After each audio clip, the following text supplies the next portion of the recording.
Bago tayo magsimula, gusto ko munang pasalamatan kayong lahat sa patuloy ninyong suporta. Tunay pong nakakataba ng puso ang inyong walang sawang panunood at pagtangkilik sa ating munting channel. Nagsisimula ang kwento sa lalawigan ng Guangguo, kung saan maraming matatayog at kamangha-manghang bundok ang matatagpuan. Sa mga batuhan at matataas na bundok na ito nanirahan ang mga kultong Guangyong na may dalang malulupit na demonyong sining at mahiwagang pagsamba sa mga demonyo. Ninais ng ibang mga taga-sanay ng martial arts na wasakin sila.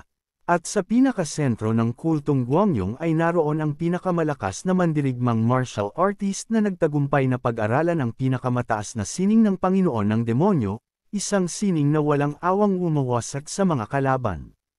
Itinuturing ng mga taga-labas na isang kultong demonyo ang lugar na iyon. Kapag nakarating sila sa mga gitnang kapatagan, tiyak na babalat ang mundo sa walang kap-oras na kaguluhan. Ang pangunahing bida, si Yang Jagged, ang panganay na anak ng pinuno ng Warem Union, ay nagpasyang gabayan ang mga tao patungo sa tamang landas. Malugod siyang binati matapos ang kanyang matagal na pag-eensayo sa pag-iisa. Siya ay isang batang ginoo ng Warem Union. Nagulat ang ating bida nang makita ang isang maltong anyo na tila nagulat din sa kanya. Makalipas ang ilang sandali, lumuhad si Jagged bilang paggalang. Sa Union, tinawag siyang 10 hit star dahil kaya niyang kontrahin ang anumang martial technique sa loob lamang ng 10 palitan ng suntok. Kaya naman ipinagmalaki niya ang kanyang titulong pinakamahusay sa sining ng pakikipaglaban. Noong panahong iyon, ang kalagayang pampulitika sa loob ng kultong Mirim ay tila katahimikan bago ang isang bagyo. Ang kagustuhan ng mga tao na maging susunod na pinuno ay nagpalala ng mga panloob na hidwaan at walang katapusang sabuatan. At lampas pa sa kaguluhang ito, mayroong pagkakaisa ng mga kultong lumihis sa orihinal na mga aral at nagpakilala sa kanilang sarili bilang Union of Apostates. Sa kasamaang palad, nadawit si Jagged sa alon ng kaguluhang politikal at siya ay nilason bago pa siya tumuntong sa edad na 30. Pagkalipas ng ilang panahon, nagising ang bida na natatakpan ang mukha ng isang hood sa isang di kilalang lugar at sumigaw ng malakas. Ang nasa isip ng ating bida ay, nasaan siya? Mahinang bumangon ang bida mula sa sahig habang hawak ang kanyang tiyan at nag-isip. Hindi ba ako namatay dahil sa lason? Tanong niya sa sarili. Panaginip lang ba ito? Kasunod nito'y pinilit niyang pigilan ang sarili sa pagbagsak sa sahig habang mahigpit na nagngangalit ang kanyang mga ngipin. Inilapat niya ang kanyang mga daliri sa noo at naisip, akala ko talagang mamamatay ako. Ngunit sa halip, siya ay dinukot. Sa kabutihang palad, buhay pa rin siya. Lumingalinga ang bida sa madilim na pasilyo at napansin niya ang mga kumikislap na bola ng liwanag. Base sa dami ng mga bolang iyon na nakakalat sa mga pader, mukhang dinukot siya ng isang mayamang at makapangyarihang organisasyon. Jagged Clan ba ito? O Mount Hua? O baka naman isang samahan ng mga taksil? Malawak ang posibleng listahan ng mga sospek na kayang gumawa nito. Mahirap alalahanin kung sino talaga ang nasa likod ng pagdukot. Sa sobrang kaguluhan ng kasalukuyang pamahalaang pampulitika, hindi na nakakagulat kung may gustong sumire sa kanya, ang panganay na anak ng pinuno ng Mirim Union. Pagkatapos nito, lumapit siya sa isang tarangkahan at napansin niyang sarado ng husto ang lagusan. Lumingon ang bida at nakita ang isang bag, sabay naisip niya na ito'y mga bola ng butil. Sapat na ito para sa ilang taon. May sapat ding hangin na pumapasok mula sa mga siwang ng bato sa paligid. Kaya malinaw na hindi nila plano siyang patayin. Kung ganoon, maaaring pinaplano nila siyang pakawalan sa tamang oras. Ang pinakamahalaga sa ngayon ay ang pagtuon sa kanyang pagbangon. Umupo ang ating bida sa lotus position at naisip, simulan ko muna sa pagpapadaloy ng aking chi. Ipinangako niya sa sarili, pagsisisihan nilang iniwang buhay si Jag. Maya-maya, napangiwi ang bida sa sakit at nagtanong sa sarili, ito ba ay epekto pa rin ng lason? Saan nanggagaling ang kakaibang pakiramdam na ito? Unang dapat niyang tugunan ay ang kanyang uhaw. Napansin niya ang isang pinanggagalingan ng tubig at nagpasya siyang hugasan ang kanyang mukha. Ngunit pagtingin niya sa tubig, nakita niya ang kanyang refleksyon. Dahil sa gulat, sinampal niya ang ibabaw ng tubig gamit ang kamay at aksidenteng nahulog sa loob nito. Pagkaahon niya, muling napatitig siya sa kanyang refleksyon sa tubig, puno ng pagtataka. Naisip ng bida, hindi ito ang mukha niya. Sino ito? Naisip ng bida, maganda ang mga katangian ng mukha. Lalaki ba ito o babae? Mabilis na nagpasya ang bida na tiyakin ang kanyang kasarian, at sa paghinga ng malalim ay naisip niyang lalaki pa rin siya. Napatingin ang ating bida na parang tulala at may kahihiyang nasabi sa sarili na mas maswerte siya sa katawan na ito. Umiling ang bida at inisip na hindi ito ang tamang oras para sa ganitong mga bagay. Hindi ito ang kanyang katawan. Masyado itong marumi sa loob, at hindi niya maramdaman kahit anino ng sarili niyang martial art. Kanino bang katawan ito? Gaano man niya pag-isipan ngayon, wala siyang makukuhang sagot. Kahit medyo may pagyayabang, tinagurian siyang pinakamahusay na martial artist. Ngunit ngayon lang siya nalito ng ganito. Kailangan niyang kumalma. Kahit na masama at marahas ang enerhiya ng katawan na ito, may enerhiya pa rin. Kung hindi siya dinukot, baka ang kanyang isip ay napunta sa katawan ng isang taong kasalukuyang nag-eensayo sa pag-iisa. Ibig sabihin, dapat may mga bakas na naiwan dito. Gumugol ng oras ang bida sa pagsisiyasat sa paligid hanggang sa natuklasan niya ang mga ukit sa bato sa loob ng kuweba. Naisip ng ating bida, sa wakas, nahanap ko na. Kahit mukhang ilang siglo na ang nakalipas mula nang ginawa ito, naiintindihan pa rin niya ang teknik at kaya niyang i-disassemble ito. Kaya ito pala ang sining na pinag-aaralan ng dating may-ari ng katawan na ito. Isang tunay na masama at kakaibang martial art. Ginaya ng bida ang mga galaw na nakita niya sa mga ukit sa kuweba at naisip, nakakagulat, sino kayang nakaisip nito? Maaaring may kaugnayan ito kay drama, bagaman masyado itong madilim para sa kanya. Gayunpaman, hindi pa siya nakaranas ng ganitong kagaling na martial art. Pagkatapos, napansin niya ang nakasulat doon, kamatayan at muling pagsilang. Ibig sabihin, mas lalakas lamang siya sa pamamagitan ng pagharap sa panganib. Tila ito ang huling isinulat ng dating may-ari ng katawan na ito. Namatay ang taong iyon dahil sa sobrang chi. Mali ang daloy ng enerhiya sa kanyang katawan. Kailangan niyang sundan ang pinanggagalingan ng enerhiya at kontrolin ito hanggang sa ganap itong mag-ugat sa kanyang katawan. Ang dating may-ari ng katawan na ito ay nagsanay lamang sa pamamagitan ng mga larawan, at siya. Binase niya ang lahat sa karaniwang sentido komon. Pero nagkamali siya. Ang sining na ito ay nilikha upang sirain ang lahat. Isa itong paghihimagsik laban sa langit. Bagamat tila mayabang pakinggan ang pangalan nito, karapat-dapat talaga itong tawaging isang sining na sumusuway sa mga batas ng langit. Ginamit ng ating bida ang teknik upang maramdaman ang enerhiya sa kanyang katawan. Pagkaraan ng ilang panahon, naisip ng bida habang hawak ang bag na malaki na ang nabawas sa laman nitong mga butil. Tila ilang taon na ang lumipas. Sa wakas, natutunan na niya ang lahat ng nakalarawan dito. Sa kasamaang palad, natapos lamang ang mga guhit sa post ng ika-10 bituin. Nalungkot siya dahil hindi niya ganap na maaaral ang buong teknik. Gayunpaman, sa pag-aaral niya ng lahat hanggang sa puntong ito, nalampasan na niya ang lakas ng kanyang nakaraang buhay at ganap na siyang nakatawid sa isang bagong yugto. Nakamit rin niya ang chi na katumbas ng 240 taon ng pagsasanay. Kaya't ang pagkakabilanggo niya rito ay isang biyaya. Sinabi ng bida na bilang estudyante noon, hindi siya nagkaroon ng pagkakataong maipakita ang nararapat na paggalang. Kaya't nagpasalamat siya sa karunungan na ito. Nangako siyang hindi siya lilihis sa landas ng katarungan gamit ang mga aral na ito. Umupo ang ating bida sa lotus position at naisip niya na ang kanyang ama ang namumuno sa mundo ng Merm. Pero tiyak niyang kaya niyang higaitan iyon. Masasabi rin niya ang parehong bagay tungkol sa sining ng mga matatandang momhe. Ngunit ang hindi kilalang sining na ito ang nagbigay sa kanya ng bagay na hindi niya kailanman maaabot, kahit gugulin pa niya ang buong buhay sa pagsasanay ng mga karaniwang teknik. Dahil dito, nangako siyang paglilingkuran ang lumikha ng sining na ito bilang nag-iisang tunay na guro nito, kahit padaan-daang taon na ang lumipas. Bilang taong lumalakad sa landas ng katarungan, kahit bumagsak pa ang langit at yumanig ang lupa, hindi magbabago ang kanyang pasya. Ibinigay ni Jag ang kanyang panunumpa. Pagkatapos, lumapit siya sa tarangkahan. Habang nakatayo sa may pasukan, naisip ng bida na hindi pa rin niya alam kung paano ito bubuksan. Ngunit gamit ang kanyang kakayahan, naisip niyang siya na ang bahala rito.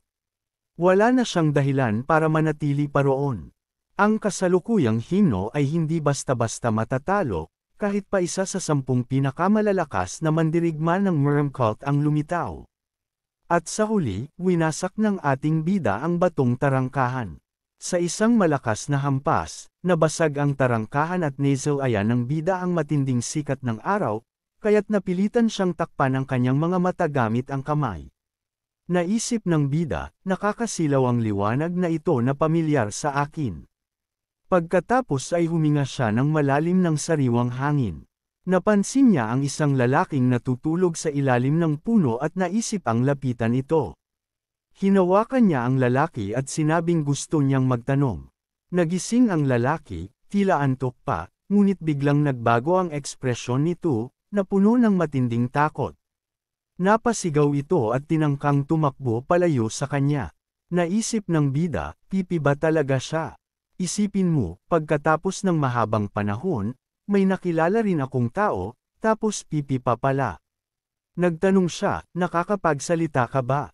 Tumingin sa kanya ang lalaki na may sindak sa mukha, pagkatapos ay lumuhad ito at sumigaw habang umiiyak, sabay sabing nakagawa siya ng isang hindi mapapatawad na kasalanan. Nakiusap siya ng awa. Naisip ng ating bida, nagkamali ba siya ng akala sa akin? Akala niya'y tulisan ako. Mukha nga siyang kaawa-awa. Sinabi ng bida na kalma lang siya.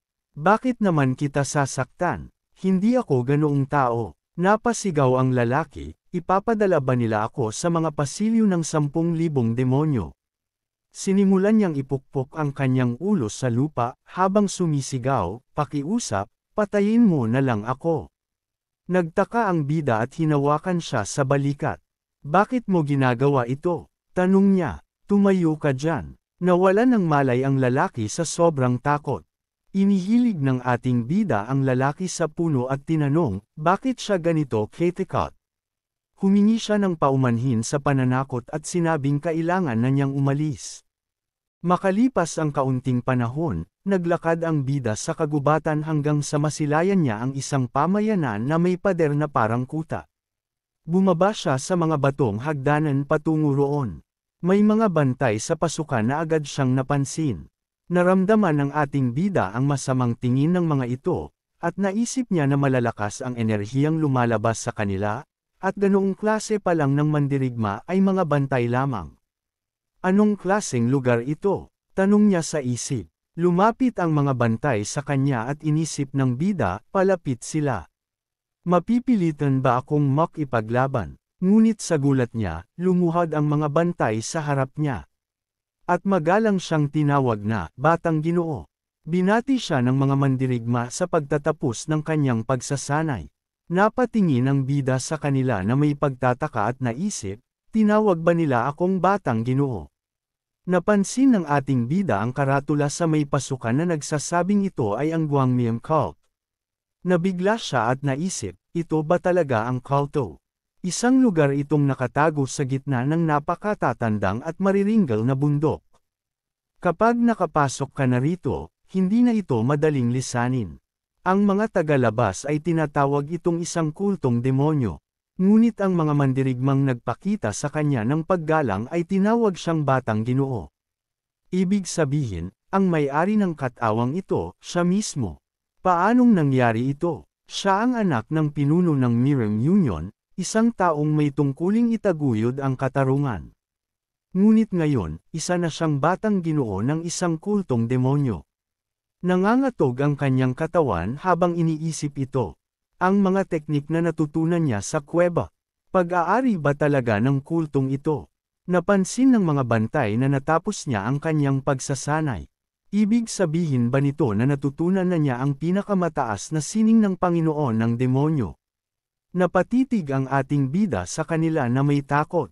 Seryoso ba sila? Ang lumikha ng teknik na pinag-aralan niya ng maraming taon, ang taong kanyang pinagluksa at pananggakwang paglilingkuran bilang tunay na guro, ay mula sa kultong demonyo.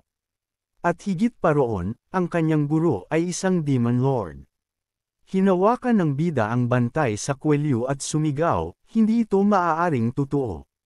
Napahagulgol siya, hindi matanggap ang katotohanan. Sinubukan siyang pakalmehin ng mga bantay habang siya'y patuloy sa pag-iyak.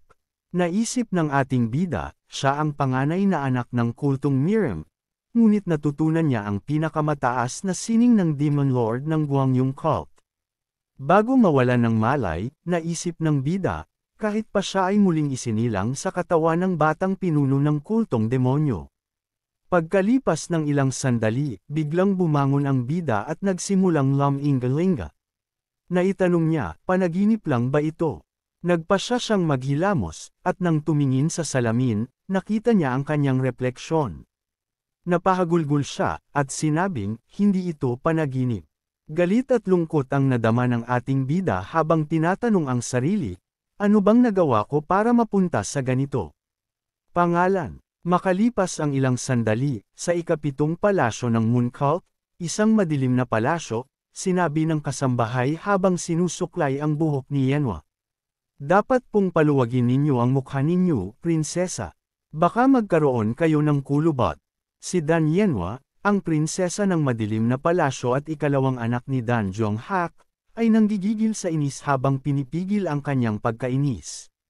Pagkatapos ay sumigaw siya. Ngumiti raw ako, kailan pa bumalik ang hayop na yun? Sabi pa niya, hindi ko kailangang magkunwari. Naisip ni Yenwa, 3 taon na ang lumipas simula nang siya'y umalis. Bakit pa siya nagbalik? Sana namatay na lang siya noon din. Mahinang bulong ng kasambahay. Hindi ninyo dapat sinasabi yan, prinsesa. Paano kung may makarinig? Sumigaw si Yenwa na may pagkainis. Sino pa ba? Ang narito maliban sa atin. Sino ang may lakas ng loob na makinig ng palihim?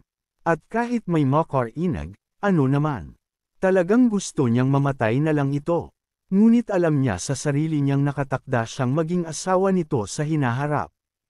Hindi ko dapat sinasabi to, aniya, pero bumalik talaga siya.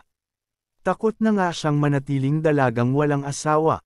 Sumigaw si Yenwa ng may galit.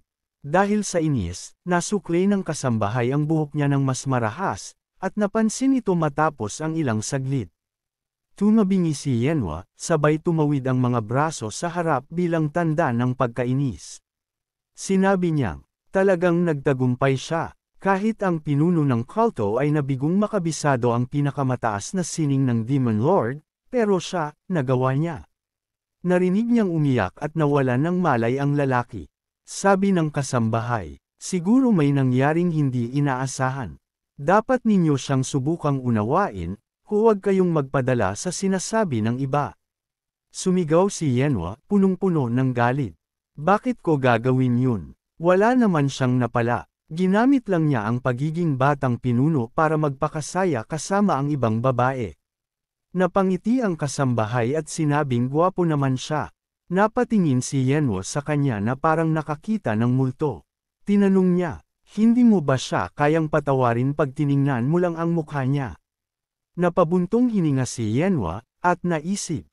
Hindi ko akalaing naisip ko rin ang ganyang bagay ilang taon na ang nakalipas. Ang lahat ng inosente niyang pantasya ay nabura noong una silang magkita. Noong gabing iyon, naglalakad siya sa ilalim ng buwan at nakita siya sa liwanag ng buwan. Humanga si Yenwa sa kanyang kagwapuhan at lumapit. Tinanong niya, ikaw ba ay, ito ba ang batang Panginoon? Pagpapakilala niya sa sarili, at tinanong niya, fiancé niya ba ito? Hindi naman ito mukhang masama. Sa kanyang gulat, hiniling nitong imasahe niya ang mga binti nito. Napatingin si Yen sa kanya nang may pagtataka. Naisip niya, hindi naman siguro siya nadismaya sa kanya, di ba? Ngunit biglang napangiwi ang batang Panginoon at sinabing huwag na siyang mag-alala, bibigyan din daw siya ng masahe. Maaari pa raw silang mag-practice ng dual cultivation. Sa sandaling iyon, napasigaw siya sa alaala ng bangungot, 15 taong gulang lang siya noon. Talaga bang iniisip niya na ang Supreme Art ng Demon Lord ay isa lang biro? Ibinuwis ng kanyang mga ninuno ang buhay nila para lang matutunan ang teknik na iyon. Gusto pa nga niyang palakpakan siya noong desidido siyang ikulong ang sarili sa koridor ng Supreme Demons. Lahat ay galit na galit sa kanya kaya wala ni isa ang humadlang. Kung nanumpa siyang matutunan ang sining na iyon, kailangan niyang ayalay ang buhay niya kung siya'y mabaigo. Bakit, kung gayon, lumabas siya ng yungib na umiiyak matapos ang 3 taon? Tinutukoy siya bilang ice flower. Bakit kailangan pa niyang ipakasal sa isang hanggal na tulad niya? Mas pipiliin pa niyang mamatay. Ayaw niya sa kasal na ito. Naitanong ng katulong kung hindi ba siya pupunta sa maliit na palasyo ng Mung. Baka raw nagbago na ito matapos ang 3 taon. Napagalit siya at sumigaw. At pagkatapos ay iniwan siya ng katulong. Napakuyom ng kamao si Yenwa at maingat na tumingin sa paligid.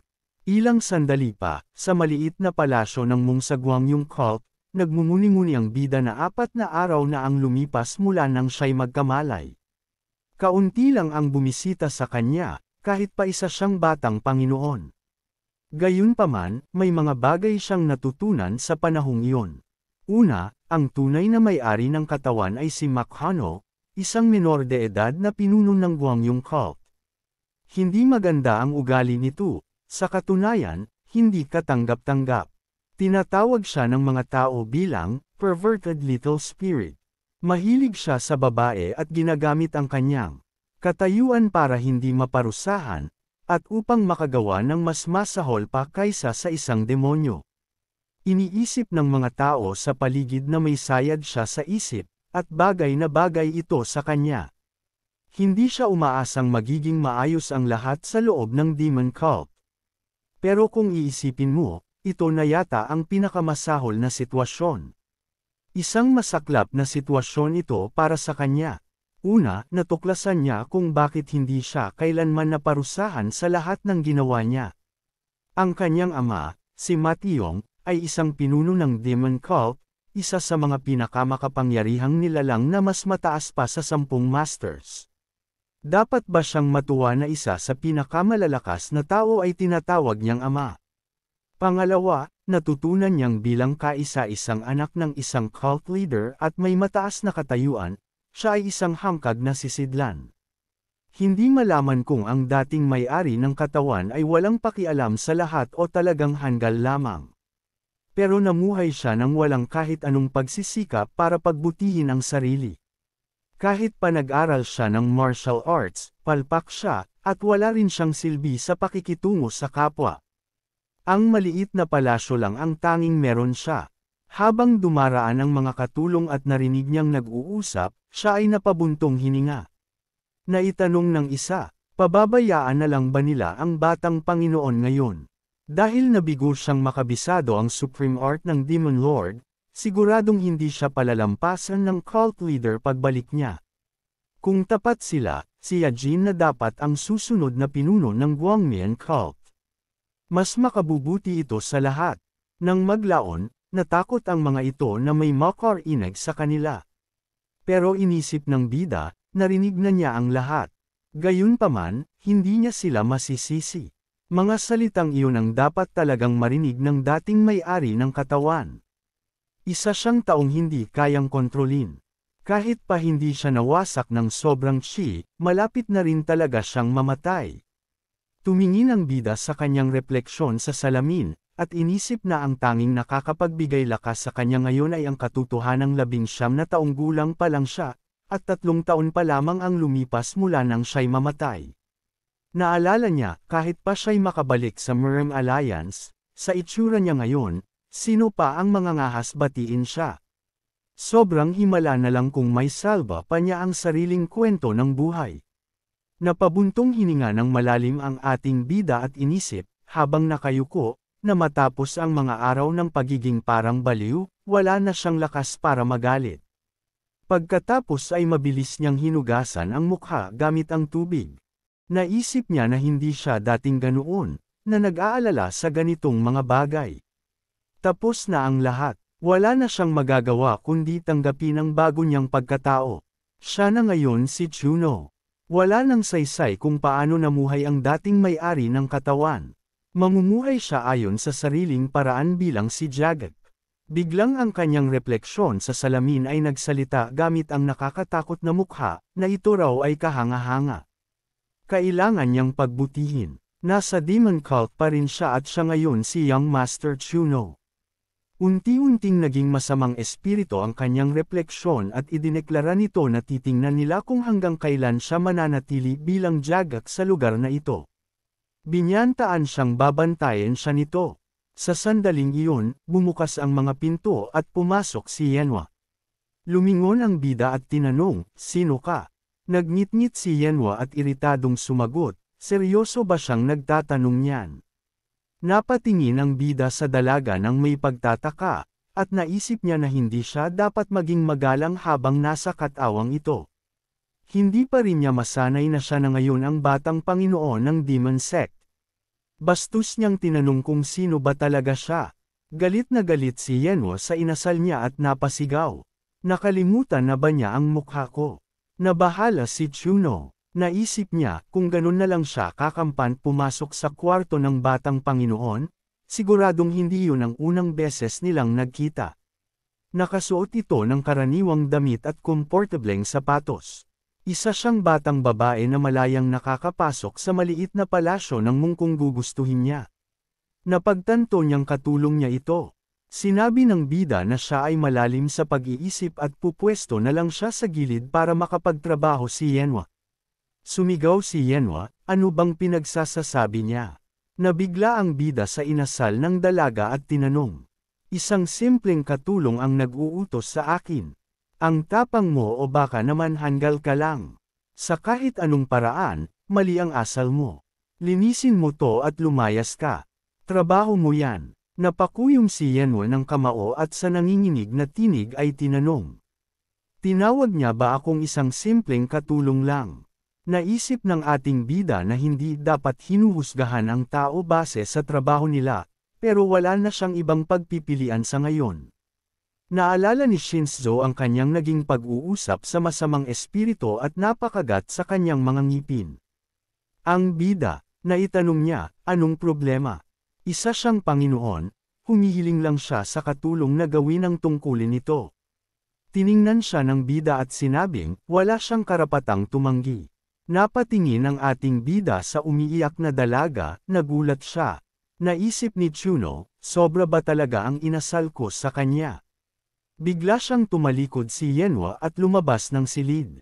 Habang pinupunasan ng luha sa kanyang pisngi, naisip niya, basura siya, at gusto pa nila akong ipakasal sa isang tulad niya.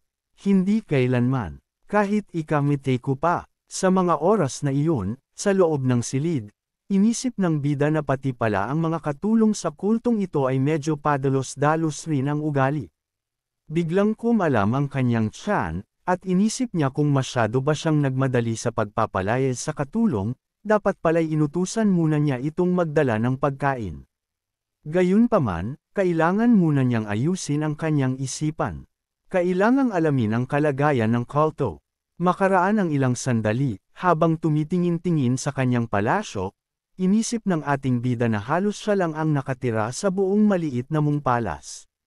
Ilang sandali pa, pumasok si Chuno sa silid at nagtanong.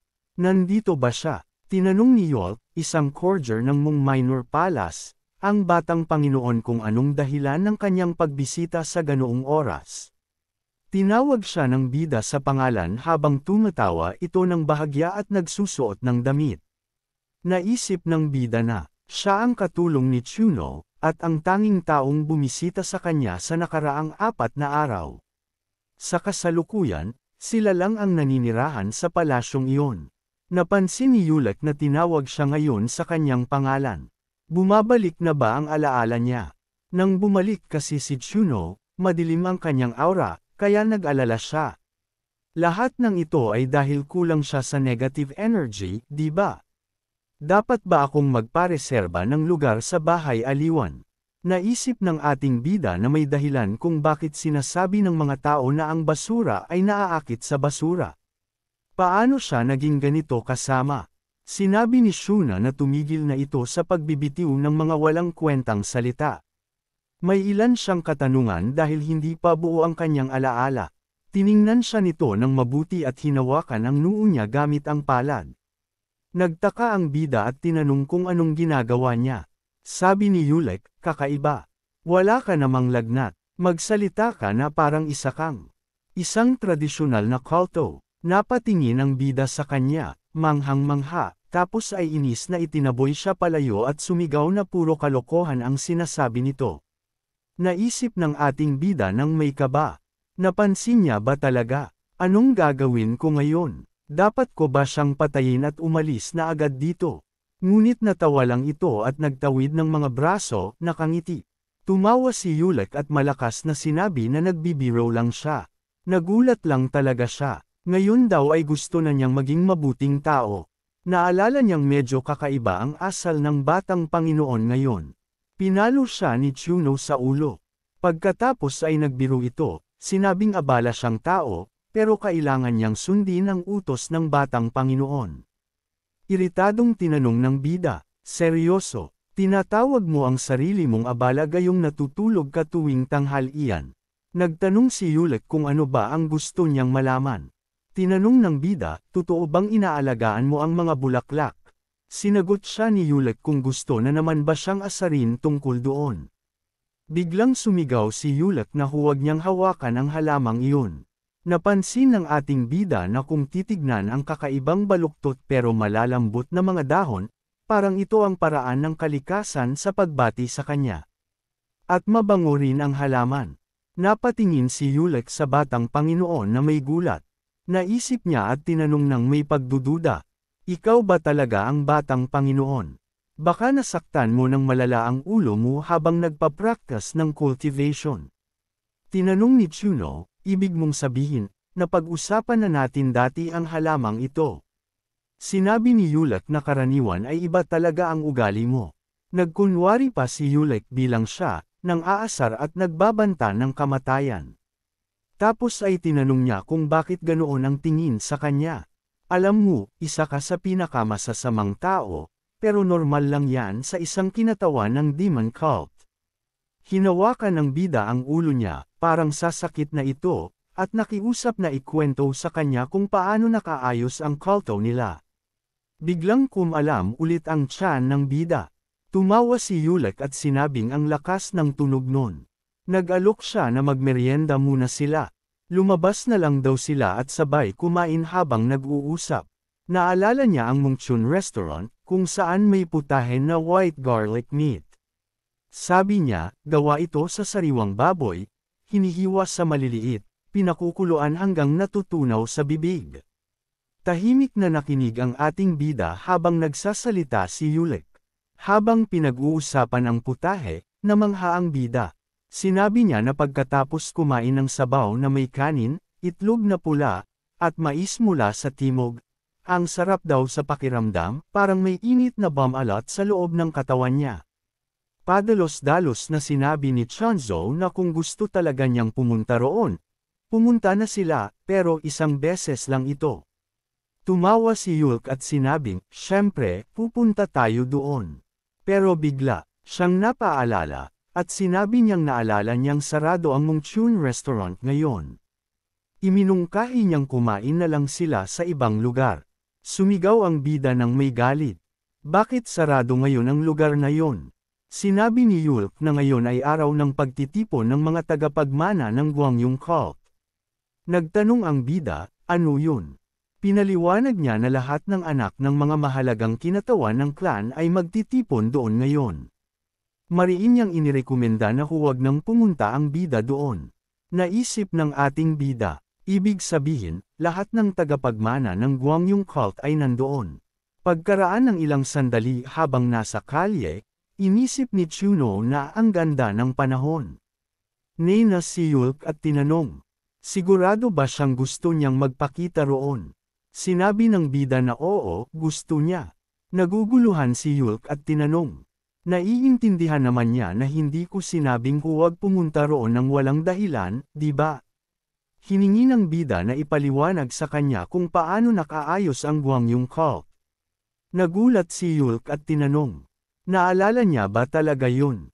Nawalan ba talaga siya ng alaala? Ipinaliwanag niya na ang Gwangyong cult ay binubuo ng 9 na palasyo, 2 pangunahing palasyo at 7 panig na palasyo. Ang 2 pangunahing palasyo ay ang Gwangyong Palace, kung saan nakatira ang pinuno ng kulto, at ang maliit na Mung Palace, kung saan naruroon ang bida. Napansin ng ating bida, ibig sabihin, ang 7 side palaces ay mga karagdagang puwersa mula sa iba't ibang clan. Sinabi ni Yulak na maaari na itong ituring na totoo ngayon. Gayunpaman, isang banta ang mga ito sa Gwangyong Palace. Nagtanong si Chuno, bakit mo naman nasabi yan? Nina si Yulak at ipinaliwanag na nawawala ngayon ang pinuno ng kulto mula sa pangunahing palasyo. Walang nakakaalam kung nasaan siya, kaya kumakalat ang tsismis na baka kailangan na nilang pumili ng bagong pinuno.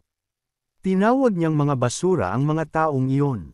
Naisip ng bida na si Tapyong, ang dating pinuno ng demonic cult, ay bigla na lang nawala, at ang iniwan lang ay isang sulat na nagsasabing huwag siyang hanapin. Para sa kanya, natural lamang na may mga rebelde na nagnanais maging pinuno ng mga teritoryo habang nawawala ang leader. Napansin ng bida na nandyan pa rin naman ang batang Panginoon. Naitanong ni Yulek kung tinutukoy ba niya ang sarili niya sa ikatlong panauhan. Naisip ng ating bida na nakalimutan na pala niya yon. Nahihiyang sinabi ni Chuno na wala na yun, ituloy na lang ang kwento. Nagtanong siya kung sino ba ang nakikita bilang susunod na pinuno ng kulto. Napakahina raw niya, hindi makatwiran, at nakakahiya ang mga ginagawa niya. Walang kahit anong kahanga-hanga sa kanya, maliban sa mukha niyang cute. Napabuntong hininga ng malalim si Yulek at sinabing kahit siya, hindi niya pipiliin ang batang Panginoon. Kung aso ang maging susunod na pinuno ng kulto, anong mangyayari sa demon cult? Magiging dog cult tayo, naisip ng bida na baka nga tama ito. Pagkatapos ay napansin niyang masyado siyang bukas makipag-usap kay Yulek, at ikinabigla niya ito. Nag-aalalang sinabi ni Yulek, ganyan talaga ang sinasabi ng iba. Ako'y iyong tapat na lingkod, magpakailanman. Sa kahit anong kaso, narinig niyang mawawala ang lahat sa batang Panginoon kung hindi niya makabisado ang Supreme Art ng Demon Lord. Gayunman, mukhang maayos naman ang takbo ng lahat. Tinanong ng bida, gusto mo ba talagang mabaigo ako? Sagot ni Yulek, syempre hindi. Naisip ng ating bida na matapos niyang matutunan ang Supreme Art, nangako siya. Hindi siya dapat basta-bastang sumire sa kanyang salita, kaya dapat patuloy niyang ituring ang Demon Lord bilang kanyang guro. Pero hindi rin siya dapat gumamit ng teknik kung hindi talaga kinakailangan. Tinanong siya ng lingkod, alam mo ba kung ilang tao ang kabilang sa Gwangyong cult? Hula ni Chuno, mga 10,000. Itinama siya ni Yulek. Kung isasama raw ang mga karaniwang taga-samba sa Central Plains, milyon ang kasapi sa kanilang kulto. Napasigaw sa gulat ang bida. Paanong nangyari yun? Sinabi niya na ngayon ay malinaw na kung bakit nag-aalala ang emperador. Kailan ba nagpadala ang gobyerno ng pag-uusig sa Merm Alliance o sa Renegade Alliance? Tanging Gwangyong cult lang ang tinutugis nila at tinatawag na kalaban ng bansa. Naisip ng bida na wala pang emperador na hayagang nagdeklara ng anumang kulto bilang kalaban, kahit pa ito'y sumusunod sa tradisyonal na. Tradisyonal man ang mga turo o hindi, ang kulto ay seryosong may milyong kasapi. Para na itong isang maliit na bansa. Napagtanto ng bida na hindi lang pala ito grupo ng mga martial artist. Napasigaw siya sa gulat. Ibig sabihin, ang 7 palasyo ay parang katumbas ng 3 ministeryo at 6 na ministro. Bakit nananahimik pa rin sila hanggang ngayon? Sinabi niyang 2.5 taon na ang lumipas mula noong nawala ang pinuno ng kulto. Panahong sapat na para mag-organisa ng isang rebelyon. Tinawid ni Altak ang kanyang mga braso at sinabi, "Totoo na may mga nais mag-alsa. Pero hindi lahat ng palasyo ay magkakampi. May mga palasyo na mas mahinahon, at kahit papaano'y sumusunod pa rin sa mga limitasyon. At ang mga kultong walang koneksyon ay hindi pwedeng baliwalain ang Council of Elders na nakakataas sa kanila." Sabi ni Chonso, ibig sabihin pala, ang 2 pangunahing palasyo ng kulto, ang 7 third-party na palasyo, at ang Council of Elders ay parehong nagbabantay sa balanse sa pagitan nila. At ang karapatang pumili ng susunod na pinuno ay pinaghahatian nila. Tama yan, sagot ni Yulek. At dahil dito, hinihintay nila ang Festival of Heaven, ng Guangyong cult na ginaganap tuwing 2 taon. Gayunman, ang biglaang paglitaw ng tagapagmana bilang kapalit ng nawawalang pinuno, na siya ngayon, ay nagbabago ng maraming bagay. Naisip ng bida, ngayon, naiintindihan ko na ang kalagayan ng kulto. Pag-alit niyang tinanong, pero bakit 2 lang kami sa maliit na mong palas? Nasaan ang iba? Ipinaliwanag ni Yulek na dati ay mas marami ang tao sa palasyo, pero pinalayas niya ang lahat. Ang iba ay dahil pangit, at ang iba naman ay masyadong payat. Gusto mo talagang malaman, hindi na sila babalik, kahit pa magmakaawa ka. Napabuntong hininga ang ating bida at naisip niyang ang dating may-ari ng katawan ay isang makitid ang pananaw. Gayunpaman, mas nauunawaan na niya ngayon ang lahat. Marami ang gustong maging pinuno sa kulto. Pero sa kasalukuyan, mapayapa ang kalagayan dahil sa balanse sa pagitan ng mga puwersa. Gayunman, delikado ang balanse na ito. Kapag nasira kahit isa lang sa mga aspeto nito, maaaring magsimula ang isang malawakang digmaan sa loob ng kulto. At pagkatapos noon, maaaring ang mga sibat ay tumutok na sa gitnang kapatagan. Biglang kumalam ulit ang tiyan niya. Napansin ito ng kanyang lingkod at muling sinabi na wala naman siyang mapapala sa pagpunta roon. Sinagot siya ni Chuno, "Tumahimik ka na lang at dalhin mo ako roon." Sabi ni Altak, "Desisyon mo." Yan, naisip ng bida na nag-aalala lang ang kanyang lingkod na baka matahin siya ng mga tao. May malambot palang panig ito para sa kanyang batang Panginoon. Ngunit mula pagkabata, itinuro sa kanya na harapin ang kawalang katarungan. Iwaksi ang mga walang silbing iniisip at kumilos agad. At kung haharap siya ng anumang balakid sa daan, may iisang lunas. Baguhin ang direksyon o wasakin ang lahat ng hadlang. At gagawin niya ito hindi bilang kasapi ng kulto, kundi bilang isang taong sumusunod sa landas ng katarungan. Si Jagek, ang bida, ay nagbigay diin na kaedad lang naman niya halos ang mga tagapagmana, kaya hindi dapat problema iyon. Sinabi niyang mali ang opinyon ng lingkod niya. Itinulak siya ng ating bida paarap at sinabing magiging maayos ang lahat. Ngayong umalis na siya sa kanyang palasyo, karapatan niya, at kanya lamang, ang bumati sa lahat. Naperi siyak sa inis at sumigaw. "Sige na, sumuko na ako, pero huwag kang magpaiwan." Ilang sandali ang lumipas, sa Myeongchon Restaurant. Nagtanong ang mga parokyano sa may pintuan. "Bakit hindi kami pinapapasok?" Sagot ng gwardya, "Lahat ng mesa ay okupado na. Mas mabuti pang umalis kayo." Sumigaw ang mga tao sa inis. "Ano raw? Kita naman naming may mga bakanteng upuan." Tinawid ng gwardya ang kanyang mga braso at idineklara na ang mga upuang iyon ay nakareserba. Nagpasya ang mga bisita na huwag nang makisangkot dahil ang lugar ay nasa ilalim ng kontrol ng mga palasyo, at pati ang mga gwardya ay bihasa sa martial arts. Madaling mawala ang ulo sa mga ganitong tao. Biglang inanunsyo ng gwardya ang pagdating ng pangalawang anak ng Palace of Monstrous Venom, pinuno ng Steel Venom Squadron, na kilala sa bansag na Fortune of the East. Naisip ng mga tao na ngayon ang araw ng pagpili ng tagapagmana ng Guangyong cult. Pagdating ng gabi, lalo pang naging masigla ang mga lansangan. Binabati ng mga tao ang isa't isa habang abala ang mga mangangalakal sa pagbebenta. Biglang inanunsyo na, dumating na ang pangalawang anak na babae ng Palace of Broken Swords, si Yenwa, kilala bilang Ice Flower. Nagtanong ang mga tao sa gulat. Totoo bang siya ang pinakamaganda sa lahat ng kulto at samahan? Bakit siya narito ngayon?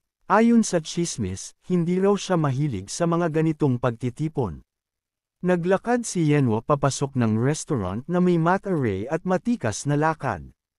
Habang tinitingnan siya ng mga tao na may paghanga, napansin nilang totoo nga ang mga sabi-sabi. Napakaganda talaga niya, inis niyang inisip. Hindi lang naman si Young Master ang lalaki sa buong Guangyong cult. Kapag napilitan akong makipag-engage sa isang katulad niya, paputulan ko ang kasal na yon. Pagkatapos, tiningnan ni Yenwa ang mga tao sa loob ng restaurant at inisip. Bakit ang haba ng mukha ng lalaking to? At yung isa, mukhang napakahina. At yang isa, parang bastos ang tingin, nakakailang. Mas mabuting umakyat na lang ako sa ikalawang palapag at doon maghintay.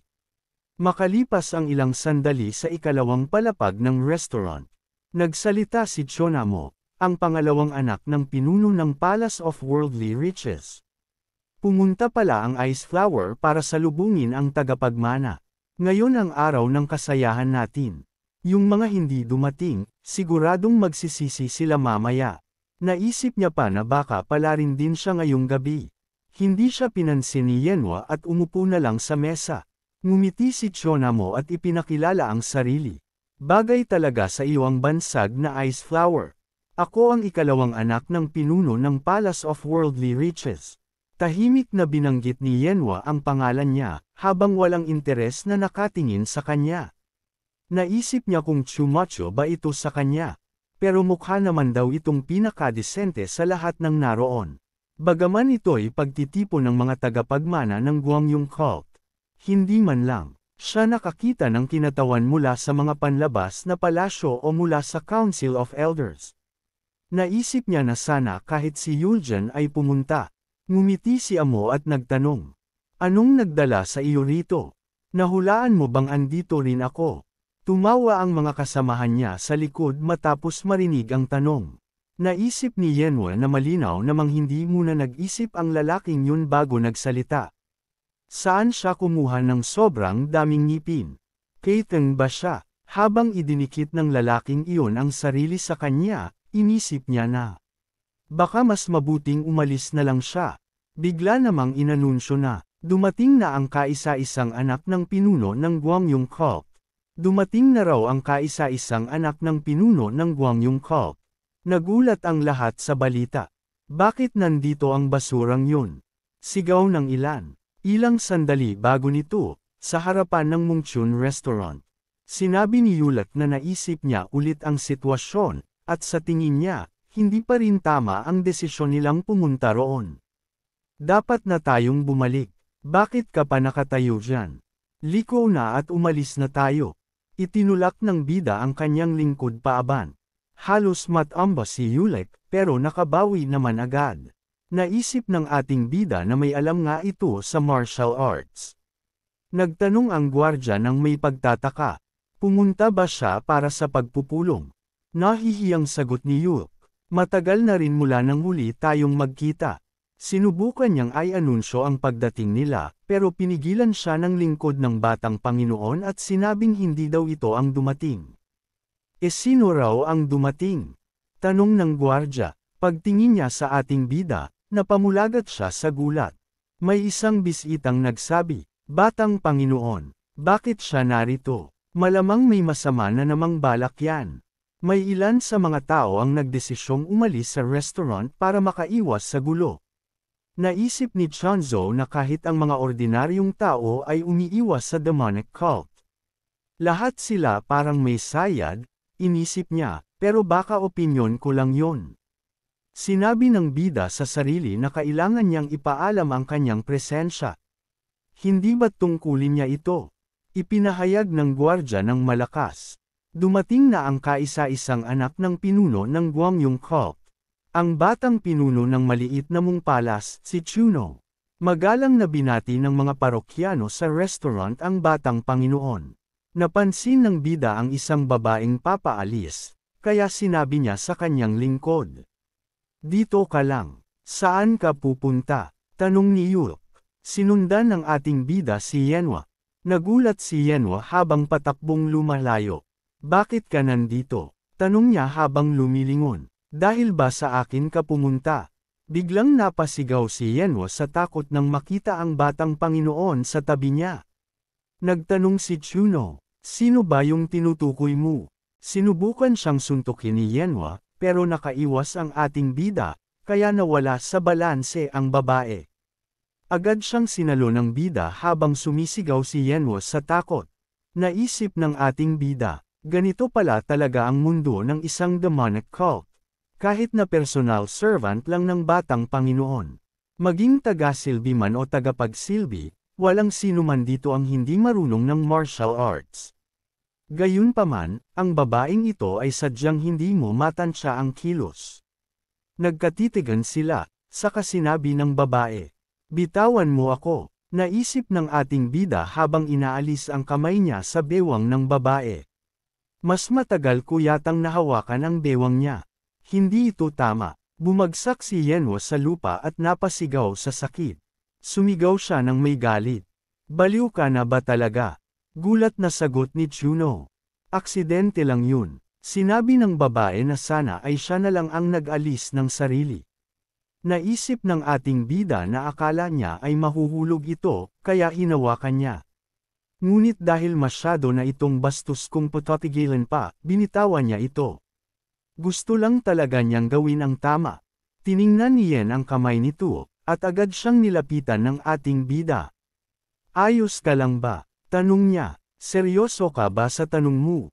Balik ni Yenwa. Naisip ng bida. Nagiging magalang na naman ba ako masyado? Hinawakan ng ating bida ang kamay ng babae at sinabi, kung gusto mong manatiling lingkod ko, dapat mong alagaan ang kamay na ginagamit mo sa paglilinis ng kwarto ko. Galit na sigaw ni Yenwa habang binabawi ang kamay niya. Ginagawa mo na naman to. Naisip ng ating bida, kahit na nasa isang demonic cult kami, ang pagiging prangka niya ay parang isang mabangis na pusa. Dapat ko itong itama, kung hindi, mahihirapan siyang mabuhay sa ganitong mapanganib na lugar. Sabi ni Chuno, sabihin mo na ang gusto mong sabihin. Pero sa kabila ng masungit mong ugali, halatang gulo lang ang dala mo saan ka man pumunta. Okay lang kung sa mong palas ka magpakawala ng init ng ulo, pero kung ganyan ka sa ibang lugar, magdudulot ka ng problema. Naisip ng bida na ang demon cult ay balot ng kadiliman, kaya mas mabuting manatili ang babae sa maliit na mong palas. Sa ganitong paraan, maaari niya pa siyang maprotektahan. Galit na itinutok ni Yenwa ang daliri sa kanya at nagsalita. Nag-aalala ka pa para sa kin. Hindi mo ba alam kung anong pagpupulong ang meron ngayong gabi? Yung pagpupulong ng mga tagapagmana ng Guangyong cult, tama ba? Tanong ng ating bida. Sumigaw si Yenwa. Alam mo nga pala, bakit nandito ka pa? Kung ayaw mong makagulo palalo, bumalik ka na sa mong palas mo ngayon din. Baka raw siya'y maliga. Ngumiti ang ating bida at nagtanong. Kung palaging iniiwasan ng isang lalaki ang gulo, paano siya matatapos sa kahit anong layunin niya? Hindi mo kailangang mag-alala para sa akin. Namula ang mukha ni Yenwa at pasiga na sinabi. Bakit niya naisip yun? Hindi naman ako nag-aalala sa kanya. Sinabi ni Chuno na halata namang nag-aalala siya. Pero ayos lang daw ang lahat. Pwede na siyang bumalik. Namula lalo si Yenwa at muling sumigaw. Hindi nga ako nag-aalala sa'yo. At pagkatapos noon, tumalikod siya at lumakad palayo ng may inis. Naisip ng bida, palagi ba siyang ganito, hindi sigurado sa nararamdaman. O wala lang talaga siyang karanasan. Sa totoo lang, sana ayos lang siya. Sana hindi siya masyadong nasaktan o nenas dahil sa akin. Siyang Soy, dapat naghihintay siya sa akin, parang kapatid. Nangako akong babalik. Sa mga oras na iyon, inis na inis si Yenwa habang nag-iisip. Bakit siya umasta na parang bigla siyang naging mabuting tao? Nasaktan ba talaga ang ulo niya? Talagang akala niya ba na nag-aalala ako para sa kanya? Napahiya siya habang naaalala ang mukha ni Chuno at pasiga na inisip. Huwag kang ngingiti sa akin. Galit lang. Talaga ako sa kanya. Nag-aalala siyang tumingin sa restaurant at inisip. Pero, bakit nga ba talaga siya dumating? Ano bang plano niya? Pagkalipas ng kaunting oras, nagtanong si Yulek. Saan ka ba nagpunta? Sagot ng bida, may sarili akong lakad. Bakit ka biglang tumakbo palayo? Tanong ni Yulek, na may inis. Ganyan talaga, sagot ng ating bida. Panahon na para pumasok tayo. Pagkatapos, sa ikalawang palapag ng restaurant, sinabi ni Amo. Narinig kong pumunta ka raw sa 10,000 Demon Corridor. May napala ka ba sa training mo sa martial arts? Nagulat siya na bumisita si Young Master sa ganitong payak na lugar. Kung babae lang at kasayahan ang hanap mo, mas marami pa niyan sa gilid ng mga iskinita. Nena si Yulek at sinabing bantayan niya ang kanyang sinasabi. Nagbanta si Amo kay Yulek. Umaasa ka pa rin sa himala. Kaya kayo iniwan ng pamilya mo. Hindi mo ba yun naiintindihan? Wala ka bang hiya sa kahihiyan na dinadala mo sa pamilya mo? Nag-init ang ulo niya at tinawag siyang basura. Nagkatitigan sila habang kalmadong umupo ang ating bida sa mesa. Napansin ni Chuno na iyon nga ang pagkaing binanggit niya kanina. Mukha itong masarap at ang makintab na mantika sa ibabaw ay nakakatakam tingnan. Tiningnan siya ni Yulek nang may pagtataka. Nagtanong ang bida, naistorbo ko ba ang usapan ninyo? Pasensya na, ituloy niyo lang kung gusto ninyo. Tinikman niya ang pagkain at naisip. Napakasarap pala talaga nito. Napatawa si Amo at sinabing, pinagmamasdan kita, at sa tingin ko may dapat nang magpatingin sa doktor. O may iba kang opinyon? Gusto mong ako na ang tumawag? Naguguluhan ang ating bida at tinanong. Ano bang problema mo? Masama ba ang loob mo dahil isang simpleng tao tulad ko ang nagsasalita ng ganito? Tiningnan siya ni Chuno at inisip. Totoo ba to? Bobo ba talaga siya? Pagharap ng bida kay Yulek, nagtanong siya. Sino ba siya? Ipinakilala siya ni Yulek bilang si Amo, anak ng pinuno ng Palace of Worldly Riches. Wala siyang pinagkaiba sa askal. Naisip ng ating bida habang nagbabago ang ekspresyon. Galing pala siya sa Palace of Worldly Riches. Dapat tong greetan ng maayos. Nagtanong siya nang may ngiting may halong panunuya. Nagpapakain ba ang Mungchun restaurant ng aso? Nagngit-ngit si Amo. Namula ang kanyang mukha sa galit. Pagkatapos, itinumbo niya ang mesa at galit na nagtanong. Wala ka bang pakiramdam? O baliw ka na talaga?